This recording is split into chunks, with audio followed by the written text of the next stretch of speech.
What? What? What the hell is this? Harumph. I didn't get a harumph out of that guy. Give the governor harumph. Harumph! You watch your ass. I see you shiver with anticipation. Let the show begin. Hey everybody, this is David Heretic coming at you with another edition of Reactions, Reviews, and Rants. And tonight! Oh wow, okay. Making their debut on the channel tonight!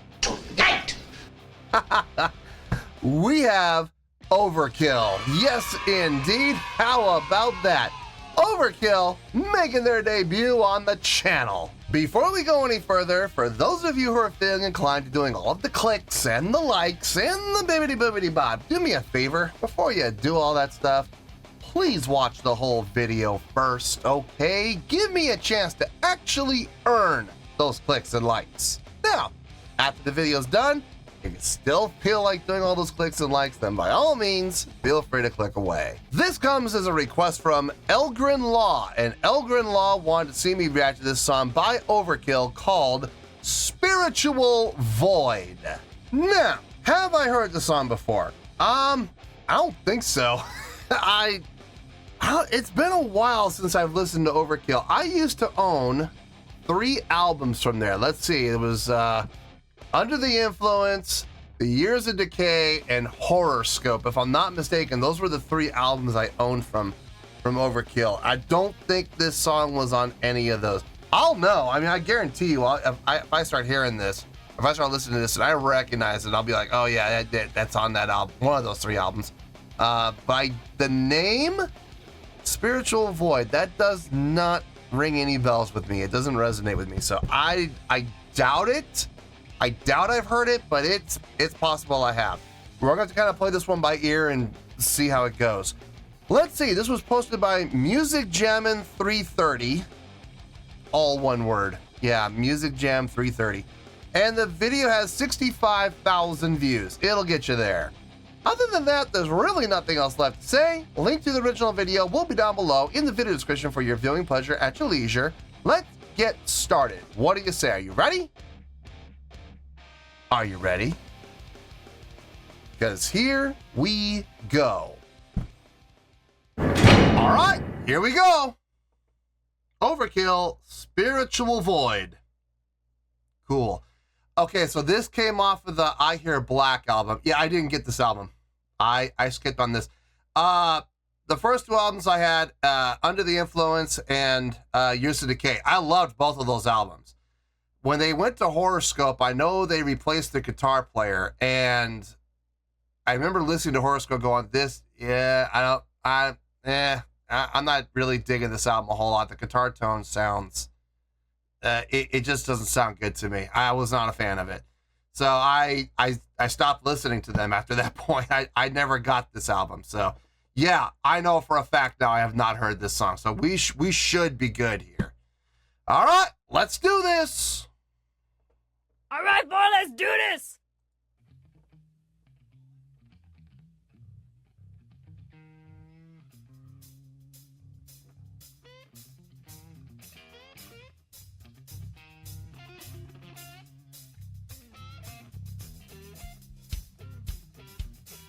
We're at 100. Really low.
just the instrumentation, just the riff.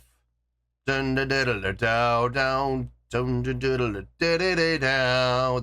That's 7 to the root. Doesn't that sound like something Pantera would have played? Like, I want you to imagine. I'm assuming that's Bobby Ellison or Ellensworth or whatever his name was. I remember everybody called him Blitz. Imagine taking him out and put Phil Anselmo in there instead. Wouldn't that make this sound like a Pantera song? I swear to you, I've been listening to this song now for the last, I would say, 30 to 40 seconds, just imagining taking Bobby's vocals out, putting Phil's vocals in, and this would absolutely be a Pantera song. That's funny. That's really, really funny. It's not bad. It's not bad at all. It's very percussive sounding. I think that's one of the reasons why I think it would fit well as a Pantera song. Everything's got that percussive attack. I mean, obviously the drums do.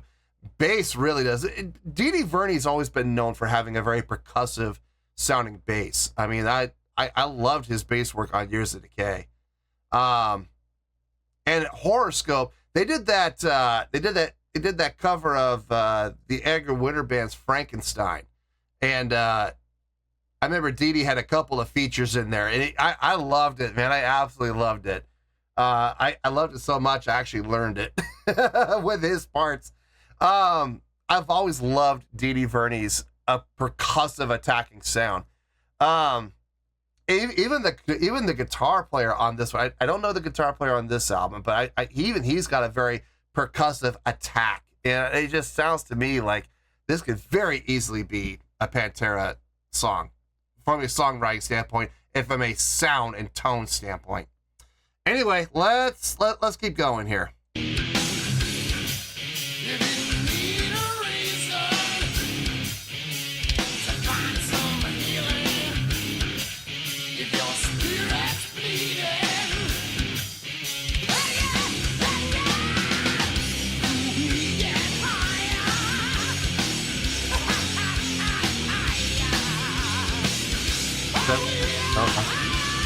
Spot 5. Spot 4, 3, 4, 5. Now just subdivide it. And shuffle.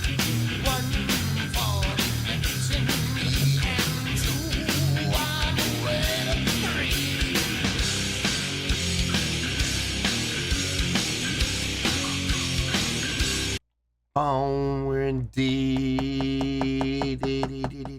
Okay, there's 1, flat 5, 4, flat 3, 1, 3, 4, 5, 3, 5, 4, 3, 1. Okay, so let's see if I'm right about that. Give me a second. Excuse me while I whip this out. Okay, so here we go. Let's see if I got this riff. So 1 goes up to the flat. Let me just double check really quick.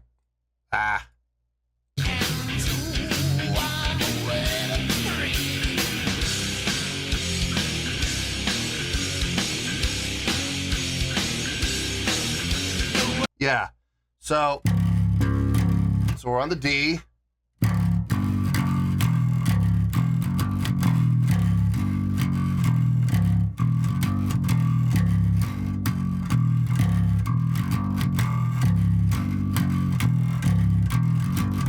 I mean, it's not a hard riff. It's a very simple riff, actually. Add the shuffle feel to it.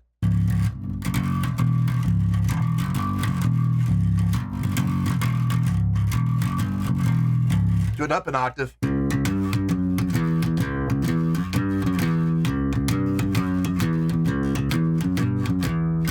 Yeah, I mean, it's not a hard riff at all. It's a very, very simple riff to follow, but it sounds good. I mean, it's based around that flat 5, leading into what's basically a blues scale. The 1 to the flat 3 to the 4 to the flat 5 Could go up to the 5, to the flat 7, to the 8 to complete the blues scale, but we got the first half of the blues scale. So, simple, yes, but effective. Definitely effective. Easy to follow. And I guess if you're a fan of the song, it's one of those songs that's probably fairly easy to recognize. So yeah, I got no problem with it. It sounds good. It's got a nice groove. It's got a nice feel. Let's keep going here.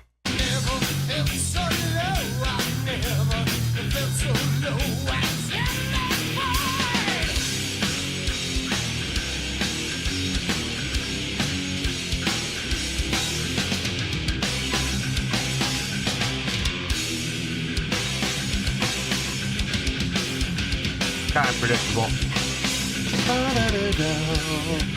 Oh, wait. So that time they went to the 3 to the 4, not just hanging on the 3 that time.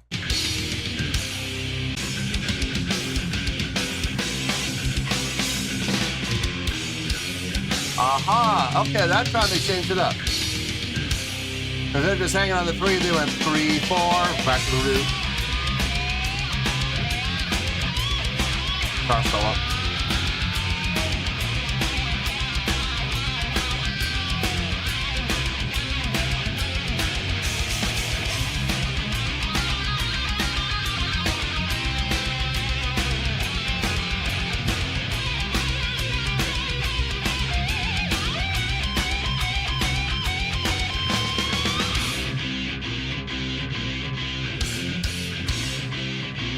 Ooh. 788, 788.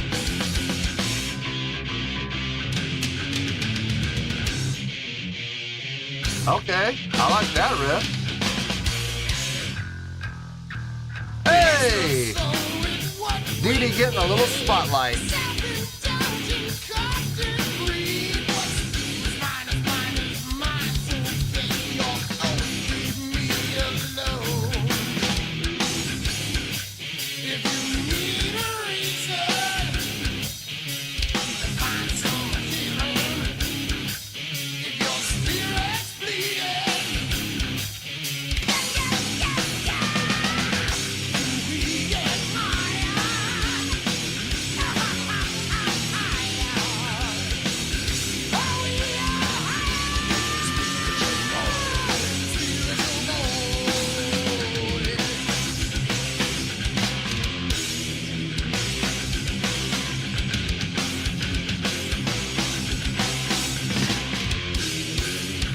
Okay.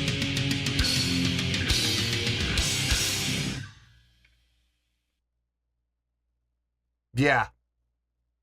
Yeah. Not bad. Not bad at all.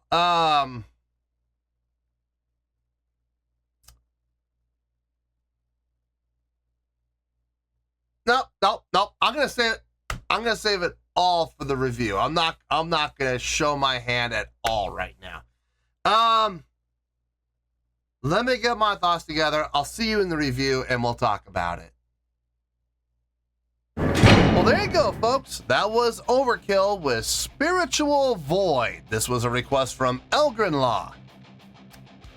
Okay, I got a score. It makes perfect sense to me. It really does. I believe this score is exactly where it needs to be. Having said that, it's going to contradict a lot of what I personally say and feel. So, people are gonna hear what I'm gonna say, and they're gonna look at the score that I'm giving, and they're gonna be like, "This doesn't add up." You know, trust me, I'll explain everything, and it will all make sense. I guarantee you. I never thought that I would ever see the day where Overkill would be on the channel. I never in a million years thought that would ever happen. Overkill and we did have a journey. I started my journey with Overkill on the album Under the Influence. I started on that album. I really liked that album. I know it received some criticism for taking a little bit of a lighter approach to what they had done previously, kind of falling into the trap of hair band metal. And I absolutely see that. I do, comparatively to some of the other work that I heard from them previously. I absolutely see that. But at the same time, you look at some of those tracks were quite a bit. You would never see hair metal bands or glam bands pulling off songs that were that heavy. So I do see the comparison, but at the same time, I also disagree. I loved the album The Years of Decay. I thought that was one of the best albums that Overkill ever put out. Then again, I've only heard 3, so I don't know the extent of where it stands with everybody else. But I'll tell you right now, out of the 3 albums I did buy, The Years of Decay was my favorite album from the 3. When they went to Horoscope, I know they replaced their guitar player. I believe his name was Bobby Gustafsson or something like that. They replaced him with someone else. And I remember the new guitar tone, I was not a fan of. I just could not wrap my hand around it. And I was like, no, I don't know if I like. It's missing some of the thickness. It's missing some of the fullness. And I was just like, no. I think I'm done with Overkill. And besides, by that point in the 90s, I was well into getting into prog rock and into jazz, which is pretty much all I listened to in the 90s. So my Overkill journey came to an end on that one. On Horoscope, that was the end of it. And even Horoscope, I didn't listen to very much. I listened to it a couple of times, mostly for that Edgar Winter cover for Frankenstein, mostly for that song. That was a great cover. So I don't know a whole lot about Overkill past that time frame. I do know that the lead vocalist, Bobby Ellefson, I think his name is, and Dee Dee Verney were 2 founding members of the band, and they're still in the band. I'm gonna be going to go see King Diamond in November. I was able to get a ticket to go see King Diamond playing at the YouTube Theater in November, and believe it or not, King Diamond has Overkill opening for them. So I'll be seeing Overkill live firsthand and seeing if they still got it. Obviously I'm going for King Diamond more than Overkill, but Overkill's a nice bonus. Having said all of that, would I ever consider myself a fan of Overkill? I don't know if I would call myself a fan. Maybe a casual fan, possibly. Now, this song, I see the value. I enjoyed the song. I enjoyed the listen. I don't have any issue with the song at all. I think the song is just fine. I think the direction of the song is just fine. I think the songwriting is just fine. I think everybody did a fine job with their individual parts. Having said that, on a scale of 1 to 10, and I know this is where people are going to get really confused. Looking at the song objectively, I'm going to give that a 6.2. Yep, 6.2. I feel good about that score. Let me tell you why. Why? Okay. First things first, a 6.2. What does that mean? Well, a 6.2 would translate to a pretty good scale rating. It would also translate to 3 out of 5 stars and a B- letter grade. So there you go, a 6.2, pretty good scale rating, 3 out of 5 stars, and a B- letter grade. Now, how did I come up with that score? So glad you asked. I know, contrary to everything I said prior to giving the score, I'm sure I was talking all that stuff and, giving them all the praise that I gave them. I'm sure people were thinking we're going to be in the 7s, maybe even the 8s. Guys, if we look at this song objectively, from an objective standpoint, taking personal feelings out of it, it deserves a pretty good score. It is a pretty good song, okay? It's not bad. It's not terrible. It's not horrible. I just can't put this up in the greats. I'm sorry, I can't. Comparatively to a lot of the other songs we've run on this channel, this is fairly basic. It's done well. They took a concept for a song, they took a riff, and they developed this riff into an entire song that was solid. It was well executed, it was cleanly executed, and everything in the song made sense. Having said that, was there anything that I would consider great? No. Anything I would consider mind-blowing or impressive? Absolutely not. Even the guitar solo, by Overkill's own standards, even the guitar solo was fairly basic. I mean, it was done well, but comparatively to other songs, I'm not even talking about other bands. I'm just talking about within Overkill itself. Look at the guitar solo on this and compare it to earlier work. Is it the same? Is it on the same level? Not even close. It's well done. It's solid. It sounded good. It did not sound great. And honestly, I can't even with a straight face, I can't even say it was really good. I've heard Bobby's vocals be a lot stronger on other albums that I've owned. Not to say that it didn't sound good on this, it was missing some of the edge. It was missing, for lack of a better word, it was missing some of the youth, I guess. And the thing is, this album didn't come out much later after Horoscope, and I was like, he sounds, I don't know, it sounds like he's kind of losing it a little bit. I hope that's not the case.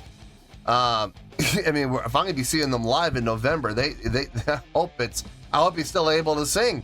But the songwriting, fairly simple, very straight ahead, revolving a lot around that blues scale. You know, the 1 to the flat 3 to the 4 to the flat 5. All they had to do was play the 5, the flat 7, and the 8, and they would have completed the blues scale. They only played the first half, and that's pretty much all it revolved around, was that. Those notes. Now, is there anything wrong with that? No. I mean, I've seen bands make careers out of playing songs that follow a single riff, and they'll mutate it slightly here and there, change things up here and there, and they did that too. But I would never say any of those songs are impressive. Well done? Yes.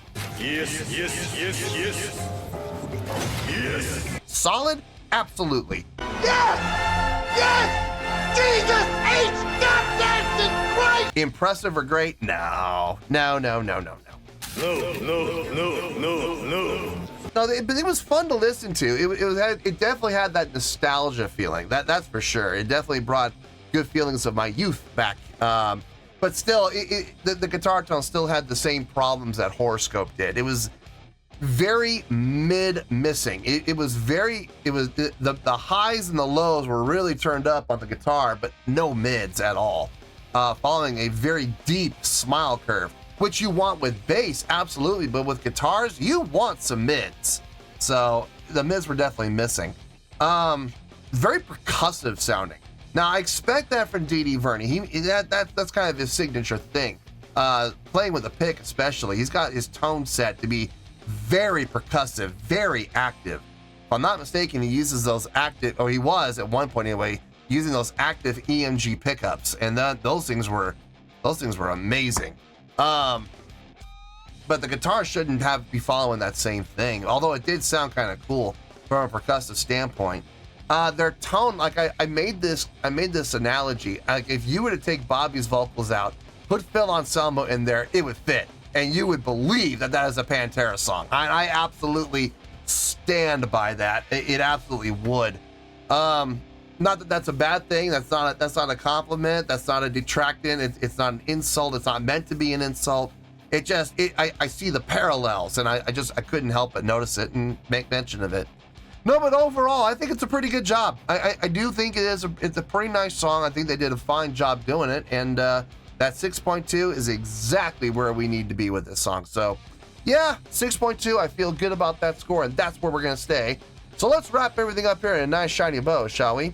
We have a 6.2, which is a pretty good scale rating, 3 out of 5 stars, and a B- letter grade. Take your pick. I don't care. Whichever one of those floats your boat. Final word, final score. I have spoken. Well, that's going to do it for this edition of Reactions, Reviews, and Rants. Hope you all enjoyed the show. Hopefully I was able to entertain you. If I was able to put a smile on your face and brighten your day, I did my job, and I'm so glad I could do it.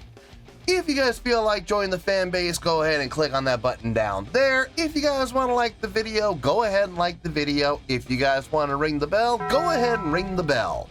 It honestly doesn't make any difference at all to me, but if you guys feel like doing these things, well then by all means, feel free to do so. Well, that's going to do it for the night, folks. Thank you very much for watching, and as always, this is David Heretic signing off, reminding you to stay fabulous and support each other. Later. Peace.